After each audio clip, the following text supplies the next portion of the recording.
Conakry a enregistré ce jeudi 2 mai de nombreux blessés et d'importants dégâts matériels. C'était au cours de la marche organisée par l'opposition. Le bilan, c'est dans cette édition.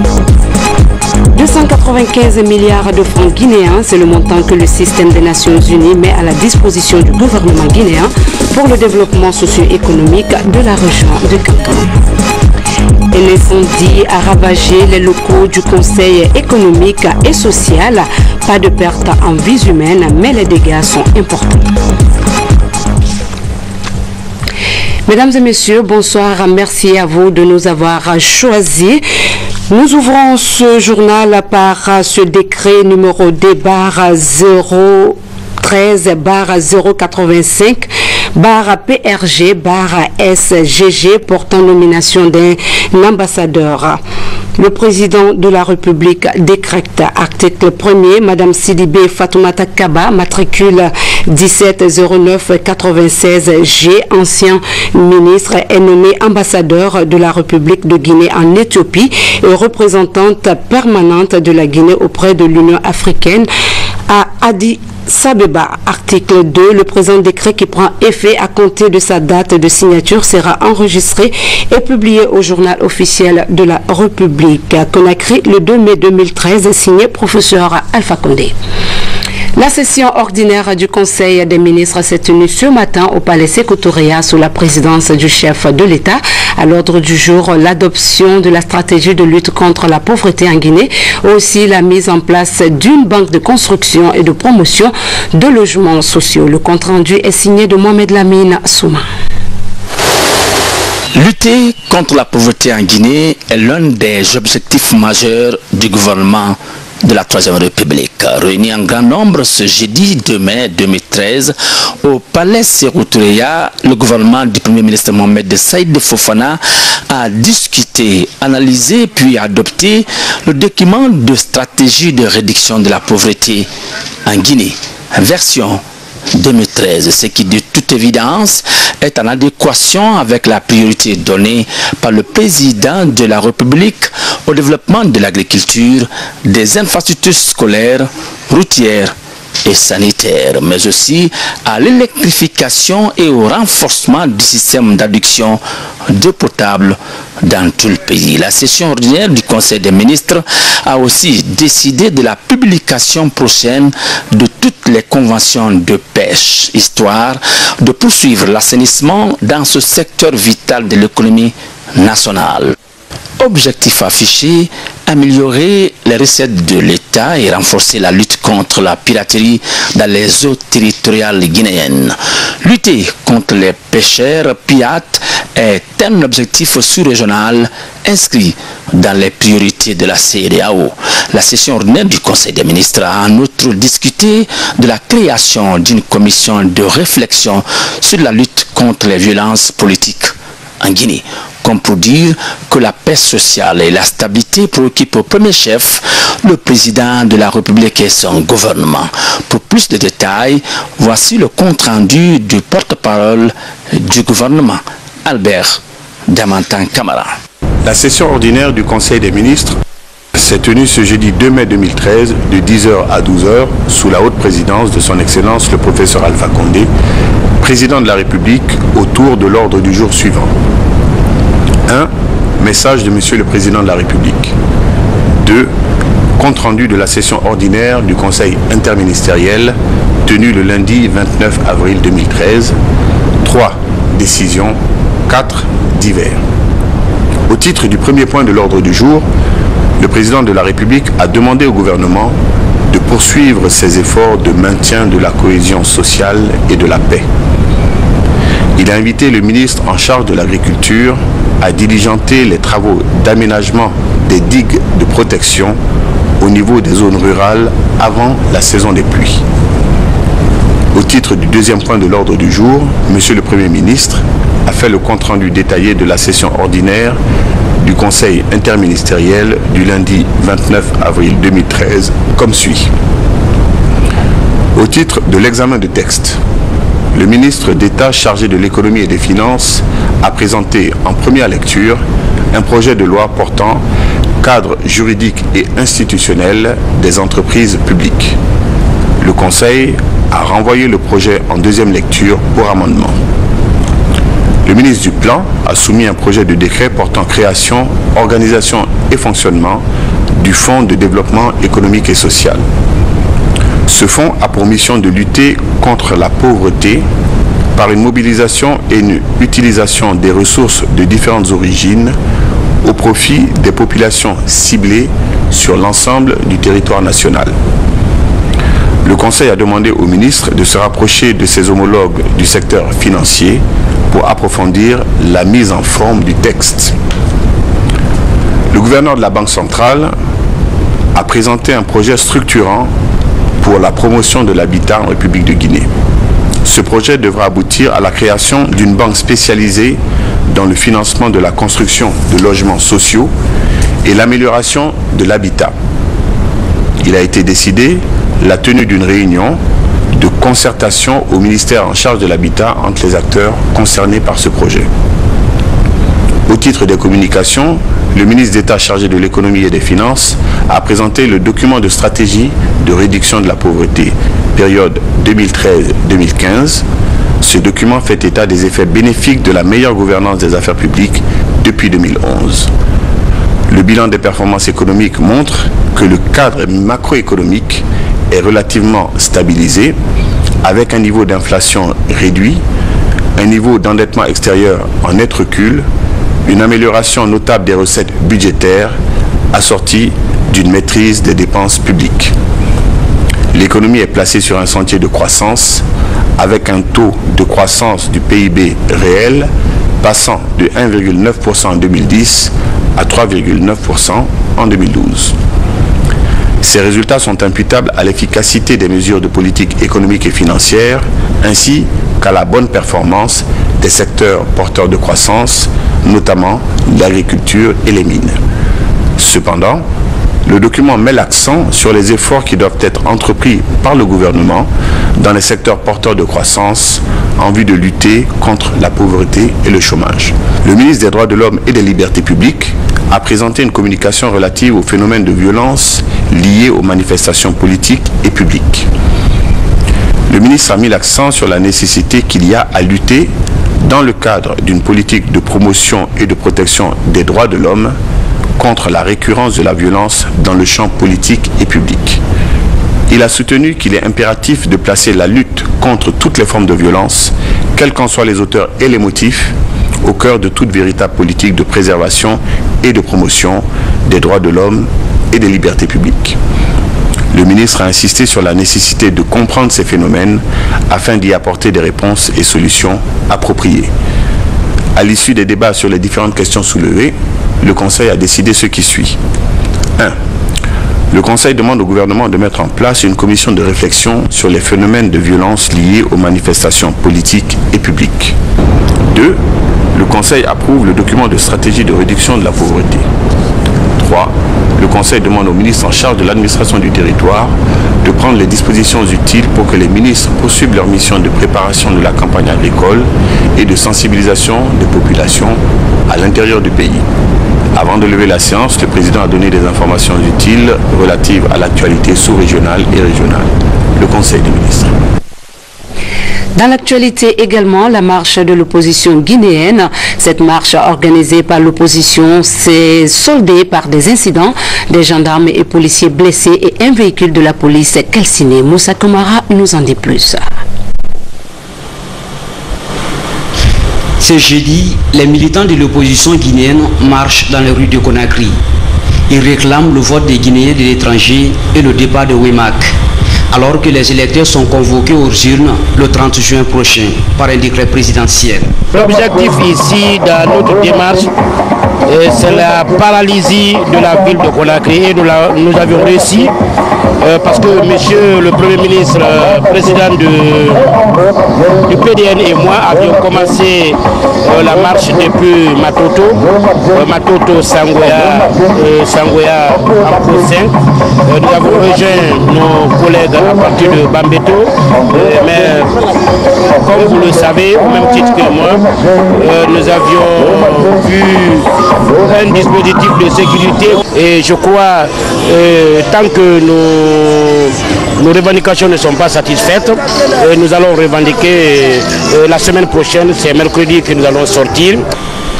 L'axe emprunté par cette marée humaine, au départ, est la route Le Prince. Mais arrivé au rond-point de Bambeto, le cortège s'oriente vers l'autoroute. On assistera alors à un face-à-face entre forces de l'ordre et manifestants. Des manifestants qui tentaient de violer l'interdiction de l'autorité en empruntant l'autoroute Fidel Castro.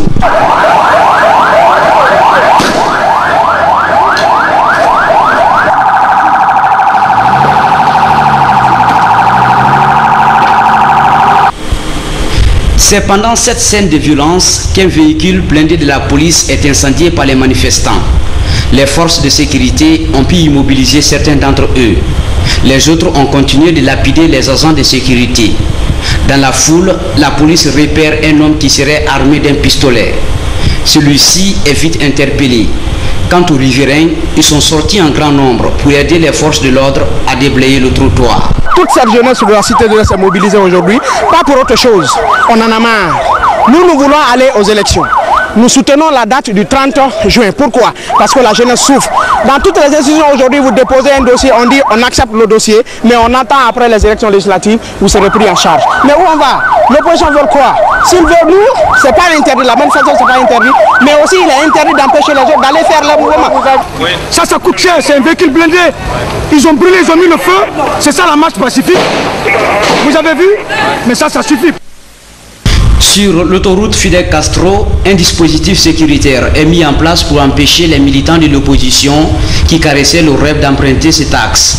Ce véhicule appartenant à un leader politique a été endommagé. À Amdalaï, le siège du RPG Arc-en-Ciel est jonché de pierres. Dans la cour du chef de quartier, commandant Ousmane Kamara Amdalaï, 3 véhicules sont aussi complètement endommagés et sa famille menacée. On était là ce matin, dans la cour, tranquillement, lors du passage du cortège de Célou Dalin et ses groupes. Subitement, on a vu une foule se diriger vers la cour et sont venus, en milliers de personnes rentrer dans la cour, nous caillasser les maisons, les voitures, vous avez bien vu les preuves, et les maisons, il y a eu 2 blessés graves. Mon petit frère qui a été blessé actuellement à l'hôpital, il y a eu des fissures sur sa tête, et l'autre là aussi à l'hôpital. On ne sait pas maintenant quel est leur état actuellement où nous sommes. De Koza, en passant par Bambeto jusqu'à la minière, les rues sont jonchées de pierres et de pneus calcinés. Des blessés se tortillent dans leur douleur ça et là, le long des routes. D'autres sont urgemment conduits au CHU de Donka. Autre victime, la famille de Dr Ibrahima Koroma, ministre de l'enseignement préuniversitaire et de l'éducation civique, a payé les frais de la marche dite pacifique de l'opposition. La famille Koroma a enregistré des blessés et d'importantes pertes matérielles. Amadou Koroma, pour des explications. Véhicules détruits, des blessés graves et d'autres dégâts matériels importants. C'est cette situation malheureuse que la famille de Dr Ibrahima Koroma, ministre de l'enseignement préuniversitaire et de l'éducation civique, a connue ce jeudi lors de la marche dite pacifique de l'ADP, du collectif et du CDR. La maison a été indexée par les gens qui connaissent déjà, parce que ce n'est pas la première fois que les marches s'effectuent ici. On n'a été jamais attaqué. Mais cette fois-ci, on a été indexé, la maison a été indexée. Lors de la marche dite pacifique, il y a un premier groupe qui est passé et ils sont venus barricader devant la porte, ici, presque devant la porte. Et les gendarmes ont dit de dégager. Et nous-mêmes, on a aidé les gendarmes à enlever les trucs devant. Après, ce groupe est passé, c'est... À notre surprise, à notre grande surprise, on a vu un groupe, une centaine de personnes, bien armées, avec des cailloux, et qui se sont dirigés contre la maison, et ils ont commencé à caillasser la maison. À cause des marches là, les manifestants viennent nous agresser dans un garage. On n'est même pas participant du marche, on est là tranquillement, on est en train de travailler, ils viennent jeter des cailloux ici, casser les parapluies des véhicules. des véhicules qui appartiennent à des clients nous créent des faux problèmes. Il y a eu plus de 7 véhicules qui sont leurs pare-brises cassés, devant, arrière, les portails, plus que ça, beaucoup de blessés. Les enfants sont blessés, les enfants qui travaillent sont blessés, même les mères sont blessés. Vraiment, on ne sait pas quoi ça donner maintenant. Vraiment, si ça continue comme ça, là, on n'a pas souhaité ça. Parce que la marche ne veut pas dire détruire le bien des gens. Selon les membres de la famille Kourouma située à Komandaya, le pire a été évité de justesse par l'arrivée de cette équipe de la gendarmerie et des jeunes du quartier sortis nombreux pour protéger les vieilles personnes incapables de se défendre. Avant de poursuivre cette édition, nous vous livrons le contenu de ce communiqué. Le gouverneur de la ville de Conakry, président du conseil de ville, président de la commission régionale de sécurité, informe les populations de la ville de Conakry que suite à la déclaration des partis politiques de l'opposition adressée aux communes de Matoto, Dixine et Kaloum pour une marche dite pacifique, le jeudi 2 mai 2013, une autorisation a été accordée avec indication d'un itinéraire qui présente moins de risques pour les marcheurs et pour le reste de la population. Malheureusement, les marcheurs sous la direction des leaders des partis politiques responsables de l'organisation de la marche ont tenté en vain de rallier l'aéroport en violation des consignes de l'autorité administrative. Face à cette situation, le président du conseil de ville demande l'arrêt immédiat des actes de violence sur les personnes et leurs biens dans les quartiers, demande à la population des 5 communes de ne pas céder à la provocation et d'observer le calme et la sérénité habituelle. Le gouverneur de la ville de Conakry rassure les opérateurs économiques, les commerçants et tous les citoyens que leurs personnes et leurs biens seront protégés et sécurisés. Il invite les administrateurs des 72 marchés de la ville de Conakry à veiller à l'ouverture effective de tous les marchés dès la journée de vendredi 3 mai 2013 et demande aux paisibles populations de vaguer à leurs occupations habituelles. Signé chef de bataillon Sekoresco Camara. Suite à cette marche organisée par l'opposition, l'hôpital militaire du camp Almami Samori Touré a reçu de nombreux blessés. Les autorités militaires se sont rendues au chevet de ces blessés. Les précisions avec le sous-lieutenant alias Camara. Il s'agit de policiers et de gendarmes qui ont été gravement blessés par des jets de pierre lors de cette marche dite pacifique organisée par l'opposition guinéenne. Ces policiers et gendarmes accomplissaient une mission de maintien d'ordre dans le strict respect des normes conventionnelles. Brigadier chef Abakar Kourouma, âgé de 33 ans, résident à Koloma, il relève de CMS 1. Il a été reçu pour une plaie linéaire au niveau de la face latérale du cou, suite au jet de pierre au cours de cette journée de l'axe Amdalaï. Le brigadier chef Batierno Mamadou, âgé de 25 ans, résident à Amdalaï, il relève du CMS 1. Il a été reçu au cours de la journée pour un traumatisme fermé de l'épaule droite, plus une plaie linéaire au niveau de la face antérieure de l'avant-bras droit, suite au jet de pierre qui s'est effectué l'axe Bambeto aéroport. Ibrahima Souri Bangoura, 28 ans, il relève du haut commandement de la gendarmerie. Il a été reçu au cours de cette journée dans un tableau de traumatisme crânio-facial avec des avulsions dentaires, sans signe neurologique en foyer, avec notion de perte de connaissance initiale et associé à une plaie punctiforme au niveau du dos suite au jet de pierre de l'axe Bambeto aéroport. Le chef Oumar Kamara, 26 ans, résident au quartier Koléa, il relève le CMS 1, reçu dans un tableau de traumatisme fermé de l'abdomen. Au fait, lui, il a reçu un objet contendant au niveau du flanc gauche. Dans ce même registre, un enfant de moins de 16 ans, blessé à la tête, a été transporté d'urgence à l'hôpital du camp Samori Touré, où il reçoit des soins intenses.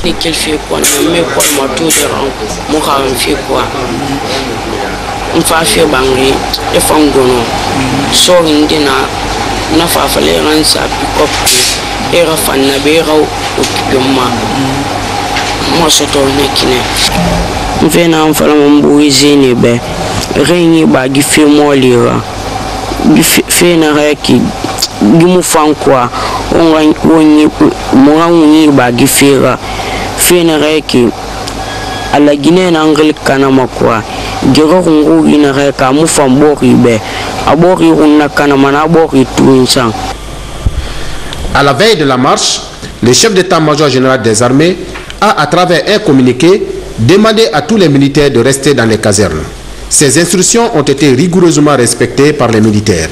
Toute chose qui rassure du comportement républicain des forces armées guinéennes. Tout à fait autre chose à présent. Le gouvernement guinéen vient de signer avec le système des Nations Unies le programme conjoint des Nations Unies pour la région de Kankan. Ce projet est évalué à hauteur de 295 milliards de francs guinéens pour une durée de 5 ans et devrait promouvoir le développement socio-économique de la région de la Savane. Compte rendu, Mamadou Alpha Baldé. C'est désormais officiel, le gouvernement guinéen vient de signer avec le système des Nations Unies le programme conjoint des Nations Unies pour la région administrative de Kankan, PCK. Le projet s'élève à hauteur de 118 millions de dollars, soit près de 295 milliards de francs guinéens et devrait relancer le développement socio-économique de la région. Cet aboutissement découle d'un processus engagé il y a environ une année, durant laquelle les cadres des services techniques, les organisations de la société civile, les partenaires intervenant dans la région et les collègues des Nations Unies ont entrepris l'analyse situationnelle et ont procédé à la formulation du programme en réponse aux défis de développement identifiés. Il a été mis en évidence à travers l'analyse situationnelle la précarité des conditions de vie des femmes et des jeunes dans la région administrative de Kankan. Le programme conjoint vise un double objectif de contribuer à l'accélération de la réalisation des objectifs du millénaire pour le développement OMD dans la région et de soutenir les efforts des autorités nationales et régionales dans la mise en œuvre de la politique nationale genre au niveau local à travers l'autonomisation socio-économique et citoyenne des femmes et des jeunes au sein des collectivités locales. Ce projet similaire en exécution est bien apprécié en Guinée forestière. En Haute-Guinée, il devra promouvoir la sécurité alimentaire, l'emploi des jeunes et des femmes, ainsi que des infrastructures sociales de base dans les 3 préfectures que couvre le programme. Je me réjouis du choix de la région administrative de Kankan par les agences du système des Nations Unies pour y développer un programme semblable à celui de la région de la Guinée forestière qui a contribué significativement à la réduction de la pauvreté dans cette partie de la Guinée. Le programme conjoint de la région administrative de Kankan est prévu pour une durée de 5 ans, 2013 à 2017. Ce projet permettra notamment le renforcement des capacités productives et d'accès aux revenus des femmes et des jeunes et la valorisation de leur participation au développement local. La promotion de la participation des femmes et des jeunes au développement et à la gouvernance locale et l'intégration de leurs besoins et priorités dans la planification et la gestion du développement. Avec ce projet qui couvrira les villes de Kankan, Mandiana et Kerouané, cette région qui aujourd'hui est l'une des plus pauvres du pays devrait ainsi gagner le pari des objectifs du millénaire pour le développement à l'horizon 2015. Secrétariat d'hier à aujourd'hui, c'est sous ce thème que le réseau des professionnels du secrétariat en Guinée a célébré la première édition de la fête des secrétaires. Ce réseau s'engage à promouvoir le métier du secrétaire, une occasion pour élire le meilleur patron 2012, un prix remporté par la Banque centrale de la République de Guinée. Adama Magasouba. Le réseau des professionnels du secrétariat en Guinée, Repose Guy, est désormais en activité. Profitant de la 22e édition de la fête des secrétaires et de la 61e journée internationale des secrétaires, le Repose-Gui a officiellement lancé ses activités à Conakry sous le thème secrétariat d'hier à aujourd'hui.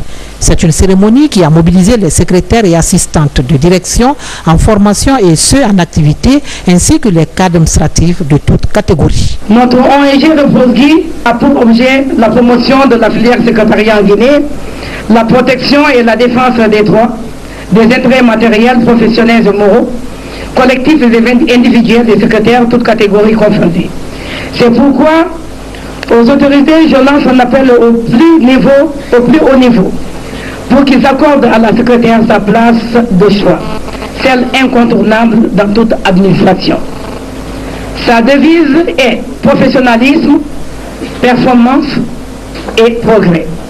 Ces trois mots résument tout notre credo, car une secrétaire doit incarner ses principes. Repose-Gui, une ONG qui entend combattre l'injustice et le harcèlement sexuel dont les secrétaires sont souvent victimes dans leur lieu de travail.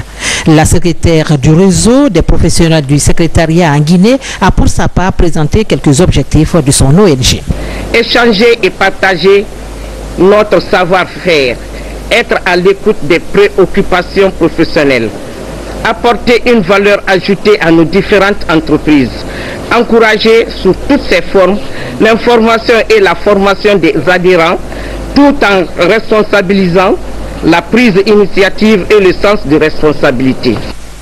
La rencontre a également débattu des thèmes sur l'évolution du secrétariat, l'importance de la sténographie, le secrétariat et les nouvelles technologies de l'information et de la communication, manière pour le Repose-Gui d'outiller les participants sur les méthodes et comportements à adopter pour la bonne pratique du métier. Pour joindre l'utile à l'agréable, les organisatrices ont offert un dîner gala qui a connu l'élection du meilleur patron 2012. Pour marquer son soutien au secrétaire, la première dame de la République a offert une enveloppe symbolique tout en se faisant représenter à cette cérémonie par certaines épouses des membres du gouvernement. 21 gendarmes viennent de boucler une session de formation sur le traitement des dossiers des mineurs auteurs, victimes et témoins d'infractions pénales. Ceci dans le cadre de la poursuite de la stratégie de renforcement des capacités des gendarmes. La formation a abouti à la mise en place d'un second pôle de formation. Elle a été organisée par l'ONG Terre des Hommes en collaboration avec le haut commandement de la gendarmerie. Sergent Alassane Diaby est notre correspondant de la presse militaire. Après la mise en place d'un premier pool de formateurs en 2011, ces 21 gendarmes venus des régions de Zéro-Corée, Kankan et de la zone spéciale de Conakry constituent désormais le deuxième pool de formateurs sur le traitement des dossiers des mineurs, auteurs, victimes et témoins d'infractions pénales. Au terme de 4 jours, ces gendarmes ont développé des sujets comme les techniques de formation, les rôles et qualités d'un formateur, l'éthique et la déontologie du gendarme. Les participants s'engagent à instaurer au niveau de leurs unités respectives les enseignements reçus au cours de ce présent atelier. S'engagent en outre à faire un plaidoyer auprès des autorités pour assurer une suite favorable aux recommandations issues des travaux de l'atelier. Les participants ici présents, en plus de leur rôle de formateurs, sont aussi et surtout de potentiels conseillers des commandants d'unité ainsi que les OPJ dans le traitement des dossiers des mineurs. Engagés à doter les gendarmes des compétences et connaissances indispensables à leur travail au quotidien, le haut commandement de la gendarmerie nationale, direction de la justice militaire, bénéficie de l'appui de l'ONG Terre des Hommes. Depuis 2011, on met vraiment un effort particulier sur le renforcement de capacité de la gendarmerie en réponse à une initiative qui est prise par le haut commandement de la gendarmerie. Et le haut commandement de la gendarmerie tient vraiment à ce qu'on ait au sein de la gendarmerie un noyau de plus en plus important de gendarmes qui maîtrisent les normes et les bonnes pratiques dans la manière d'accueillir un enfant, de l'écouter, de comprendre la situation, de l'orienter ensuite vers un juge pour enfants, vers un tribunal pour enfants. Cette formation vient à point nommé au moment où la délinquance juvénile devient de plus en plus préoccupante. Ainsi, il est fréquent de rencontrer des enfants auteurs d'infractions commises lors des manifestations de rue. Je saisis cette occasion solennelle pour signifier à l'opinion nationale et internationale l'attachement du haut commandement de la gendarmerie nationale direction de la justice militaire à la protection des droits de l'enfant et à sa diffusion au sein des unités pour assurer un traitement meilleur des dossiers des mineurs, victimes, auteurs ou témoins des infractions pénales. Après cette formation, ici au siège de l'ONG Terre des Hommes, d'autres ateliers sont prévus dans les mois à venir dans les régions de Kindia et de Labé en faveur des gendarmes. A souligner que 122 officiers et sous-officiers gendarmes ont déjà bénéficié de cette formation spécialisée sur le traitement des dossiers concernant les mineurs en conflit avec la loi.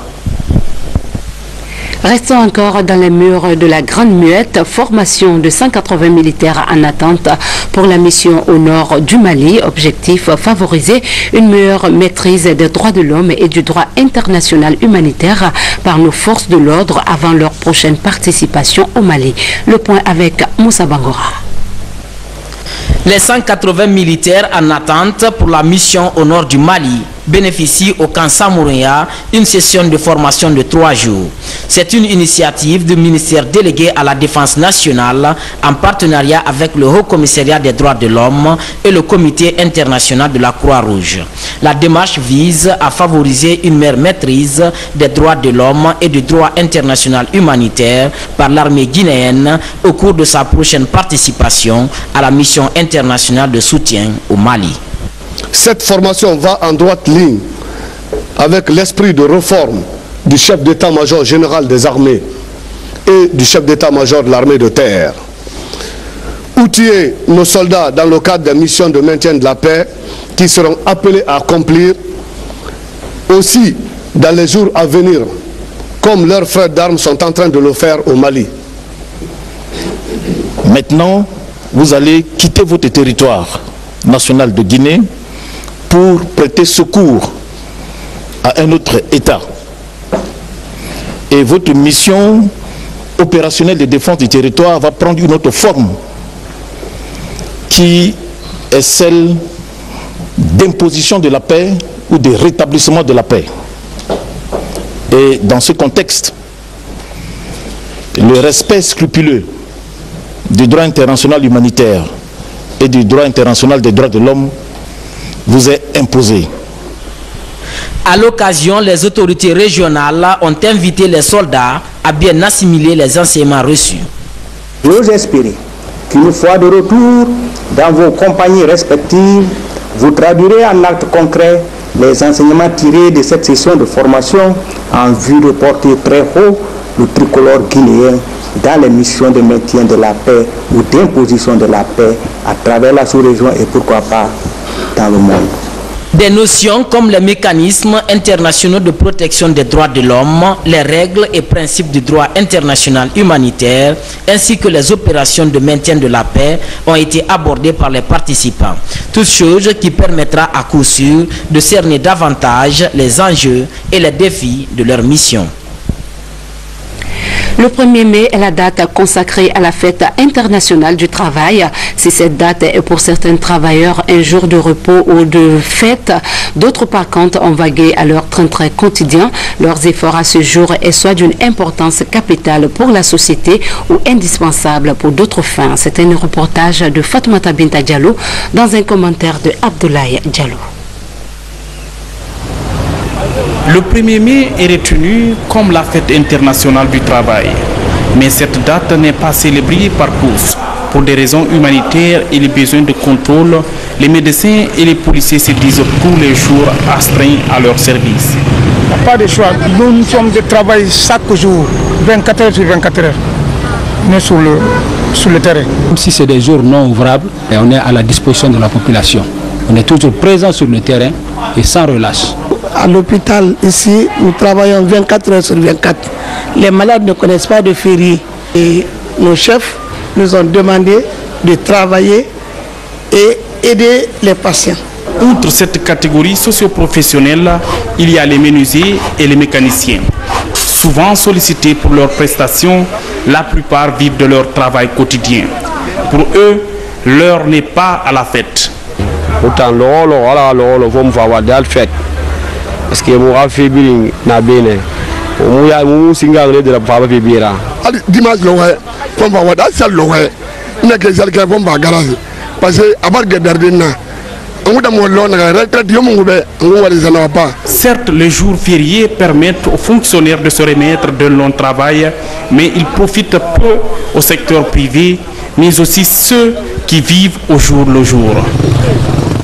Et puis, un incendie vient de ravager quelques bureaux du Conseil économique et social assis au quartier Marioret dans la commune de Matam. Aucune perte en vie humaine, mais d'importants dégâts matériels ont été enregistrés. Le constat avec Cheikh Sanoussi Sankan. Voici l'immeuble Fawaz dans le quartier Marioret, commune de Matam. Ici, au 5e et 6e étage, se trouvent installés les bureaux du Conseil économique et social, l'une des institutions républicaines de notre pays. Comme vous le voyez, nous sommes dans le bureau de la vice-présidente de l'institution et celui du premier secrétaire de bureau. Plus rien sinon que ces débris après un incendie qui allait embraser tout l'immeuble n'eût été l'intervention de cette équipe de garde composée uniquement que de jeunes filles gendarmes. C'était il y a quelques jours aux environs de minuit quand l'alerte a été donnée après une coupure d'électricité. On regardait la télé jusqu'à 22 heures. Le courant est parti. Quand le courant est parti, on est resté là jusqu'à 23 heures. Un coup, le courant est venu. Quand le courant est venu maintenant, les gens criaient au dehors. Mais nous, on croit que les gens se bagarraient au dehors, quoi. On ne savait pas. C'est là maintenant qu'on est sorti. Les gens disent qu'il y a le feu ici. On est sorti en courant. On a cassé la porte. On a vu maintenant le feu, presque la fumée a pris maintenant tout. On est sorti, on a vérifié, c'était l'incendie. Après, on a appelé l'escadron numéro 1, on a appelé un de nos commandants aussi, et le sapeur-pompier était venu ici. C'était en retard. Nous-mêmes, on a pris de l'eau et on a mis sur le feu. Malgré les efforts déployés par cette équipe de garde, ceux des voisins et des sapeurs-pompiers, venus quelque peu en retard, toute la documentation de ces deux bureaux est partie en flammes. Cet autre incendie au Conseil économique et social vient allonger la liste des victimes de l'électricité de Guinée-LDG qui, à en croire au nombre de dégâts causés à Conakry, a du mal à sécuriser ses installations électriques. Tout un désagrément. Les travaux de finalisation du stade de Nongon ont débuté. L'entreprise BGEC est chargée de l'exécution. Le lancement des travaux s'est déroulé en présence du ministre de la Jeunesse et des Sports, Mami Ebelemou.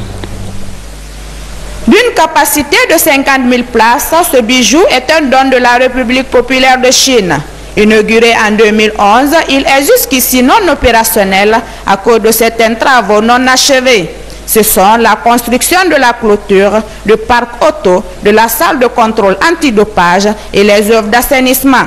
Le gouvernement, à travers le ministère en charge des sports, s'engage à finaliser ces travaux dans un bref délai. Ma prise de fonction en octobre passé, j'avais dit que ma priorité, c'était de terminer le stade de Nongo. Parce qu'on ne peut pas parler de développement du sport sans infrastructure.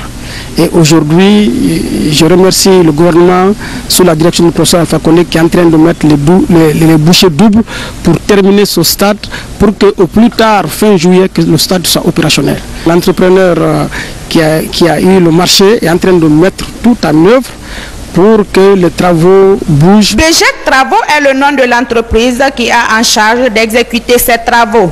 Ces travailleurs s'engagent à respecter le délai prévu. Les travaux ont effectivement démarré depuis samedi. On a commencé à faire le déblai tout autour de la zone où on doit faire la clôture et à rendre le site tout à fait accessible sur tout le périmètre. Ouf de soulagement donc pour la Guinée qui a déposé sa candidature pour l'organisation de la Coupe d'Afrique des Nations de 2019. Le 3 mai de chaque année est la date retenue par l'Assemblée générale des Nations unies pour célébrer la journée internationale de la presse sous les auspices de l'UNESCO qui est l'organe de coordination. À propos, la présidente du Conseil national de la communication a fait une déclaration. On l'écoute au micro de Robert Sidi Tono.